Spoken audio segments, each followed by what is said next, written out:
Creatine भनेको चाहिँ के हो? Let's discuss. क्रिएटिन भनेको चाहिँ एउटा नेचुरल सब्स्टेन्स हो जुन चाहिँ हाम्रो मसल्स र ब्रेनमा अलरेडी हुन्छ। हाम्रो बडीले एमिनो एसिड्सहरू युज गरेर क्रिएटिन बनाउँछ।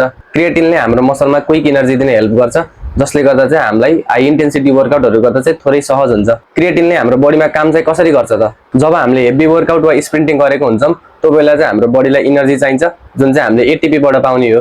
क्रिएटिनले धेरै एटिपी बनाउन हेल्प गर्ने हो। धेरै क्रिएटिन मतलब धेरै एटिपी र धेरै एटिपी मतलब धेरै स्ट्रेन्थ। क्रिएटिनको मेन फाइदा भनेको चाहिँ क्रिएटिनले हाम्रो मसलमा लगेर वाटरलाई स्टोर गरिदिन्छ, जसले गर्दा हाम्रो मसल अझै फुलर देखिन्छ। क्रिएटिन हामीले दिनमा 3 देखि 5 ग्राम लिगेम भन्छ त्यो एकदम सेफ हुन्छ र यसको कुनै पनि साइड इफेक्ट हुँदैन।